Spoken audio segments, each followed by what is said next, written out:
ലീഗിന്റെ സ്ഥാനാർത്ഥി നിർണയം പൂർത്തിയായത്. അതിന് തൊട്ടുപിറകെ രണ്ടുപേരുടെ പ്രതികരണമാണ് പ്രധാനമായിട്ടും ലീഗിന്റെ ഉള്ളിൽ നിന്ന് തന്നെ പുറത്തു വന്നത്. ഒന്ന്, വനിതാ ലീഗിന് പ്രധാനമായിട്ടും പ്രാതിനിധ്യം ലഭിച്ചില്ല എന്നാണ് താങ്കൾ ഉന്നയിക്കുന്ന പ്രധാനപ്പെട്ട ആരോപണം. എന്താണ് അത്തരത്തിലൊരു പരസ്യ പ്രതികരണത്തിലേക്ക് വരാനുള്ള സാഹചര്യം? അല്ല, പരസ്യ പ്രതികരണം എന്നല്ല. കാരണം ഞാൻ നൂർബിന റഷീദ് എന്ന വ്യക്തിക്ക് വേണ്ടിയല്ല കേട്ടോ ഞാൻ സംസാരിക്കുന്നത്. 40 വർഷമായി മുസ്ലിം ലീഗ് പ്രസ്ഥാനത്തിന് വനിതാ ലീഗ് എന്ന പോഷക സംഘടനയെ ഉണ്ടാക്കിക്കൊടുത്ത് ശൂന്യതയിൽ നിന്ന് വളർത്തി വലുതാക്കിയ ഒരു സംഘടനയ്ക്ക് വേണ്ടി ഞാൻ സംസാരിക്കുന്നത്. എന്റെ വനിതാ ലീഗ് അണികളെ അവരുടെ വേദന പൊതുസമൂഹവുമായി പങ്കുവച്ചിട്ടില്ലെങ്കിൽ അത് ഞാൻ എന്റെ വിശ്വാസപ്രകാരം എന്നെ സ്ഥാനത്തിരുത്തിയവർക്ക് അവിടെ ചെയ്യുന്ന ഒരു അനീതിയാണ്. അതുകൊണ്ട് മാത്രം സംസാരിച്ചു, അത്രയില്ല. അല്ലാണ്ട് സ്ഥാനാർത്ഥി പട്ടികയെക്കുറിച്ച് ഞങ്ങൾക്ക് ഒരു അഭിപ്രായ വ്യത്യാസമില്ല. പാണക്കാട് സാദിഖ് അലി ശിഹാബ് തങ്ങൾ ഇറക്കിയ സ്ഥാനാർത്ഥി പട്ടികയെ 2 കൈയും നോട്ടി സ്വീകരിക്കുന്നുണ്ട്. പക്ഷെ ഞങ്ങളുടെ വേദനകൾ ഞങ്ങൾക്ക് പങ്കുവെച്ചേ മതിയാവും. ഈ സമീപകാലത്തൊന്നും ഇല്ലാത്ത വിധമാണ്. സാധാരണ ലീഗില് ഒരു വനിതാ സ്ഥാനാർത്ഥിയൊക്കെയാണ് ഉണ്ടാകാറുള്ളത്. പക്ഷെ ഇത്തവണ 2 സ്ഥാനാർത്ഥികളുണ്ട് വനിതാ സ്ഥാനാർത്ഥികളായിട്ട്. 2 മതിയോ? അപ്പം ഞാൻ ചോദിക്കുന്നത്, ഈ 2 സ്ഥാനാർത്ഥികളെ പ്രശ്നമാണോ ശരിക്കും? വനിതാ ലീഗ് എന്ന പോഷക സംഘടനയെ തഴഞ്ഞു, അവരെ അവഗണിച്ചു. ആ ഒരു ഫീലിംഗ് നൂർബിന റഷീദ് എന്ന വ്യക്തിക്ക് മാത്രമല്ല, വനിതാ ലീഗിലെ മേലെ തട്ട് മുതൽ താഴെ തട്ട് വരെയുള്ള അണികളെ വേദനിപ്പിച്ചിട്ടുണ്ട്. അത്രേ എനിക്ക് പറയാം. എനിക്ക് അങ്ങനെ ആരുടെ അപമാനം കേട്ടാലും ചെറുതാകുന്ന ഒരു വ്യക്തിയല്ല ഞാൻ. അപമാനം എന്ന് പറയുന്ന വേർഡൊന്നും ഞാൻ യൂസ് ചെയ്യുന്നില്ല. അപമാനിക്കാനുള്ള സ്വാതന്ത്ര്യം അവർക്കുണ്ടെങ്കിൽ അത് സ്വീകരിക്കാതിരിക്കാനുള്ള സ്വാതന്ത്ര്യം എനിക്കുണ്ട്. അപമാനത്തിന് പ്രശ്നമൊന്നുമല്ല. വനിതാ ലീഗ് സംഘടനയെ ഫാത്തിമ തെഹ്ലിയും ജയന്തി നടരാജനൊന്നും വനിതാ ലീഗിന്റെ അല്ലെങ്കിൽ ലീഗിന്റെ മുഖങ്ങളല്ല എന്നാണ്. ലീഗിന്റെ മുഖമല്ലാന്ന് ഞാൻ പറയാൻ പറ്റുമോ? വനിതാ ലീഗിന്റെ മുഖമല്ല. ഈ സാധാരണ ഈ തങ്ങളെ തീരുമാനമെടുത്താൽ അതിനെ ചോദ്യം ചെയ്യുന്ന ഒരു പതിവ് മുസ്ലിം ലീഗിലില്ല. പക്ഷേ പതിവിൽ നിന്ന് വ്യത്യസ്തമായി ഇത്തവണ അത് കാണുന്നുണ്ട്.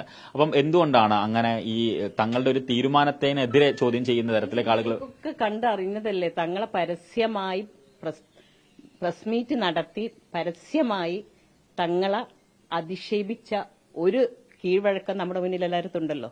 ഞാൻ അതൊന്നല്ലല്ലോ ചെയ്യുന്നത്. അനീതി അല്ല, ഒരു അനീതി ഉണ്ടാകുമ്പോൾ അനീതിക്കെതിരെ ശബ്ദിക്കണമെന്നാണ് ഞാൻ പ്രതിദാനം ചെയ്യുന്ന, ഞാൻ വിശ്വസിക്കുന്ന. നിങ്ങൾ ആ സബ്ജക്റ്റിലല്ല, അത് എന്റെ നേതൃത്വത്തിനും അറിയാം, നിങ്ങൾക്കും അറിയാം, എനിക്കും അറിയാം. ഇവിടെ പ്രശ്നം ഇലക്ഷന്റെ സ്ഥാനാർത്ഥിത്വമാണ്.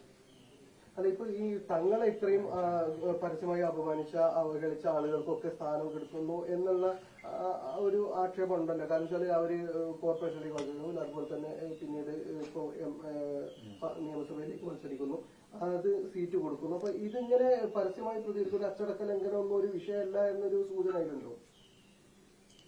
ഞാൻ ചോദിക്കുന്നത്, വനിതാ ലീഗ് എന്റെ സംഘടന എന്ന് പറയുന്നത് വനിതാ ലീഗ് എന്ന പോഷക സംഘടനയാണ്. ആ വനിതാ ലീഗിന് ഈ കാലഘട്ടത്തിൽ നിങ്ങൾ പറയുന്നുണ്ടല്ലോ ഇന്നത്തെ പുരോഗമനം എന്നൊക്കെ, എന്ത് പുരോഗമനങ്ങൾ വന്നാലും സമൂഹത്തിലെ ധാർമ്മിക മൂല്യച്യുതിക്ക് കോട്ടം തട്ടാത്ത രീതിയിലാണ് വനിതാ ലീഗ്. നിങ്ങൾക്കറിയാമല്ലോ, മുസ്ലിം സമുദായത്തിൽ വിവിധ മതസംഘടനകളുണ്ട്. എല്ലാ മതസംഘടനകളുടെയും വികാരങ്ങൾ ഉൾക്കൊണ്ടുകൊണ്ടാണ് വനിതാ ലീഗ് എന്ന പ്രസ്ഥാനം 1990കളിൽ ഞങ്ങൾ വളരെ സൂക്ഷ്മതയോടുകൂടി പ്രവർത്തിച്ച് ഇത്ര വളർത്തി വലുതാക്കിയത്. ഒരു പാത വെട്ടിത്തെളിക്കുമ്പോൾ അതിന്റെ വേർപ്പൊഴുക്കിയവരുടെ വില കാണാതിരിക്കരുത്. പാതയിലൂടെ സഞ്ചരിക്കുന്നവർക്ക് വളരെ എളുപ്പമാണ്. അതിലൂടെ സഞ്ചരിച്ചിട്ട് പുതിയ യുഗമാണ്, AI കാലഘട്ടമാണ്. എന്തൊക്കെ AI വന്നാലും, എന്തൊക്കെ സോഷ്യൽ മീഡിയ വന്നാലും മുസ്ലിം സമുദായത്തിൽ ജനിച്ചു വീണ ഒരാൾക്ക് പരലോക വിശ്വാസവുമുണ്ട്. അവിടെ ഞങ്ങളെ ചോദ്യം ചെയ്യുമെന്ന ഉറച്ച വിശ്വാസത്തിലാണ് ഇത്രയും കാലം വനിതാ ലീഗിനെയും ഞാൻ കൊണ്ടു നടന്നത്. ഇപ്പം വിശ്വാസങ്ങളൊക്കെ ഇല്ലാത്തവരല്ലെങ്കിൽ അങ്ങനെ അതിനൊക്കെ ലംഘിക്കുന്ന രീതിയിലുള്ള തീരുമാനമാണ് ഉണ്ടായത്.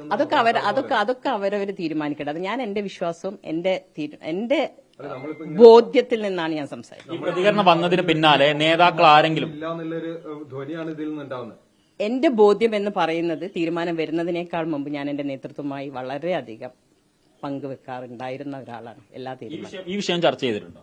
ഇവരുടെ സ്ഥാനാർത്ഥിത്വവുമായി ബന്ധപ്പെട്ട വിഷയം ചർച്ച ചെയ്തു. അപ്പൊ ഇന്നലെയൊക്കെ പ്രതികരണം വന്നല്ലോ. അപ്പൊ നേതാക്കൾ ആരെങ്കിലും വിളിക്കുക? 40 കൊല്ലം ഞാൻ എന്റെ നേതാക്കന്മാരോട് ചർച്ച ചെയ്ത ഒരു വിഷയവും ഞാൻ പത്രമാധ്യമങ്ങളുടെ മുമ്പിൽ വന്ന് പറയാറില്ല. അത് തന്നെയായിരിക്കും തുടരാൻ. ഞാൻ നല്ലൊരു വനിതാ ലീഗ് തന്നെയാണ്. ഞാൻ മുസ്ലിം ലീഗിൽ അടിയുറച്ച് വിശ്വസിക്കുന്ന ഒരാളാണ്. മുസ്ലിം ലീഗ് തന്നെ പ്രവർത്തിക്കുന്നത് തന്നെയാണ്. അതിലൊന്നും ഞാൻ സാധാരണ ഇന്നത്തെ കാലഘട്ടത്തിൽ കാണുന്ന രീതിയിലുള്ള ഒരു പാർലമെന്ററി വ്യാമോഹവും വെച്ചിട്ട് പ്രവർത്തിക്കുന്ന ഒരു സ്ത്രീയല്ല, ഒരു വനിതയല്ല. എന്റെ സംഘടനയെ ഞാൻ നാലെണ്ണം സംരക്ഷിച്ചു കൊണ്ടുനടക്കും. ഈ സമൂഹ മാധ്യമങ്ങളിലൊക്കെ ഉയർന്ന ഒരു ആരോപണം അല്ലെങ്കിൽ ആക്ഷേപം എന്ന് പറയുന്നത് കഴിഞ്ഞ തവണ കോഴിക്കോട് സൗത്തിൽ മത്സരിക്കുന്ന സമയത്ത് ഇപ്പോൾ സ്ഥാനാർത്ഥിത്വം കിട്ടിയതിൽ ഒരാൾ വന്നപ്പോഴും അവർക്ക് അതൊക്കെ സത്യം, അത് വളരെ അസത്യമാണ്. പെരുമാറ്റം ഉണ്ടായി. അത് വളരെ അസത്യമായ പ്രചാരണമാണ്. സമൂഹ മാധ്യമത്തിൽ എന്തും പറഞ്ഞത് നടക്കാമെന്ന് വിചാരിക്കുന്നുണ്ടെങ്കിൽ അതിനൊക്കെ മേലെ നിന്നുള്ള ദൈവം മറുപടി പറഞ്ഞോളൂ. ഈ മറ്റൊന്ന്, ഈ ചില ഇടത് നേതാക്കൾ താങ്കളെ സമീപിച്ചുവെന്നും അവരുമായിട്ട് ചർച്ചകൾ നടക്കുന്നുണ്ട് എന്ന തരത്തിലുള്ള സൂചനകൾ ഒരു രീതിയിലും എത്ര വലിയ കാര്യങ്ങൾ എന്റെ മുന്നിൽ വെച്ച് നീട്ടിയാലും ഞാൻ സ്വീകരിക്കാത്ത ഒരാളാണ്. സ്വീകരിക്കുകയും ചെയ്യില്ല. അത് ഉറപ്പിച്ച് പറയാവുന്ന ഒന്നാണ്. ഇനി എത്ര വലിയ പോസ്റ്റുകളോ നിങ്ങൾ വിചാരിക്കുന്ന അതിലുള്ള സാധാരണ ഒരു രാഷ്ട്രീയ പ്രവർത്തകയല്ല ഞാൻ. വ്യാമോഹങ്ങളില്ല. പക്ഷേ സത്യത്തിനും നീതിക്കും വേണ്ടി എന്റെ ഈ ആയുസ് മുഴുവൻ ഞാൻ പാർട്ടിക്കകത്ത് സംസാരിച്ചിട്ടുണ്ട്. ആദ്യമായിട്ടാണ്. അതിലും പുതിയ തലമുറ സംസാരിച്ച അതിലൊന്നും ഞാൻ സംസാരിക്കാൻ ഉദ്ദേശിക്കുന്നില്ല. ഈ ഇത്തരത്തിൽ ഈ തങ്ങൾക്കെതിരെ നേതൃത്വത്തിനെതിരെയൊക്കെ വിമർശനം ഉന്നയിച്ചിട്ട് ഇനി മുന്നോട്ടുള്ള ഒരു പോക്ക് അത് സുഗമമായിരിക്കുമെന്ന് പ്രതീക്ഷിക്കുന്നുണ്ടോ? അല്ല, ഞാൻ ചോദിക്കട്ടെ, നമ്മുടെ പോക്ക് സുഗമമാണോ ഇല്ലയോ എന്നുള്ളത് ആരാ നിശ്ചയിക്കേണ്ടത്? ദൈവമല്ലേ നിശ്ചയിക്കേണ്ടത്? ഈ അടുത്ത നിമിഷം നമ്മൾ പറയുന്ന ഓരോരുത്തരും ജീവനോടെ ഉണ്ടാവും നമുക്കറിയോ? ഇന്ന് പറയുന്ന സത്യവും നീതിയും പറഞ്ഞിട്ടുണ്ടെങ്കിൽ അത് എനിക്ക് എന്റെ ആത്മസംതൃപ്തിയാണ് ഏറ്റവും വലുത്. ഞാൻ പ്രതിദാനം ചെയ്യുന്ന സംഘടനയെ സംരക്ഷിച്ചു എന്നുള്ള ഒരു ബോധ്യമാണ് എനിക്കുള്ളത്. ഇനി സ്വാഭാവികമായിട്ടും ലീഗിൽ നിന്ന് തന്നെ ഇത്തരം കാര്യങ്ങൾക്കെതിരെയുള്ള പോരാട്ടം തുടരും. അയ്യോ പ്രിയ സുഹൃത്തുക്കളെ, നമുക്കൊന്നും ശാശ്വതമല്ല. അതാണ് നമ്മുടെ സമൂഹത്തെ വഴിതെറ്റിക്കുന്നവര്. എല്ലാവരും എന്തൊക്കെയോ കാൽക്കുലേറ്റ് ചെയ്ത് ജീവിക്കുന്നത്. ദയവ് ചെയ്ത് പൊതുസമൂഹത്തെ ഒരു ദിശാബോധയിലൂടെ ഞാൻ ഈ ജീവിച്ചിരിക്കുന്ന കാലം മുഴുവൻ ചെയ്യണമെന്ന് ആഗ്രഹിക്കുന്ന ഒരാളാണ്. അത്രയേ ഞാൻ ഇതുവരെ ചെയ്തിട്ടുള്ളൂ. ഇനിയും അങ്ങനെ തന്നെ ചെയ്തിരിക്കും.